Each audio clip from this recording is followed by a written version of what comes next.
সারা দেশ গরমে হাঁসফাঁস অবস্থা রাজশাহীতে। উত্তরাঞ্চলের তাপপ্রবাহের খবর জানাতে রাজশাহীর নিউ মার্কেট এলাকায় আছেন সহকর্মী সাইফুর রহমান রকি। সরাসরি যাচ্ছে তার কাছে। রকি, নগরী রাজশাহীতে গত 5 দিন ধরে মৃদু তাপপ্রবাহ বয়ে যাচ্ছে। বিশেষ করে এই অঞ্চলে গত কয়েকদিন ধরে যে পরিমাণ গরম পড়ছে এটি আসলে সাধারণ মানুষের জন্য অসহনীয় হয়ে দাঁড়িয়েছে। বিশেষ করে সাধারণ যেসব খেটে খাওয়া ও ছিন্নমূল যে মানুষগুলো আছেন তারা কিন্তু চরম বিপাকে পড়েছেন, তারা কাজকর্ম করতে পারছেন না।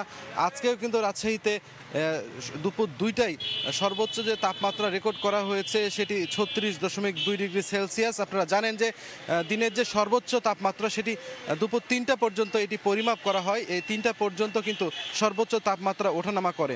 আজকে শুধু নয়, গত কয়েকদিন ধরে কিন্তু রাজশাহী অঞ্চলে যে তাপমাত্রা 36 থেকে 37 ডিগ্রি সেলসিয়াসের মধ্যে ওঠানামা করছে। যদিও তাপমাত্রার পারদ কিছুটা কম, কিন্তু আসলে গরমের যে অনুভূতি সেটি কিন্তু আরও অনেক বেশি মনে হচ্ছে। এই কারণে সাধারণ মানুষ আখের রস বা শরবতের দোকানগুলোতে অনেক বেশি ভিড় করছেন। অনেকে আসলে নদীতে নেমে পড়ছেন, পুকুরে নেমে পড়ছেন কিছুটা স্বস্তির আশায়।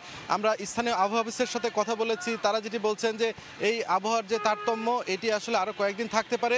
বৃষ্টি না হলে আসলে এখানে স্বস্তি পাওয়ার কোনো সম্ভাবনা নাই, এমনটাই আসলে জানিয়েছেন স্থানীয় আবহাওয়া অফিসের কর্মকর্তারা। তো এই ছিল আমার কাছে রাজশাহী থেকে সর্বশেষ। সরাসরি যুক্ত ছিলাম রাজশাহীতে।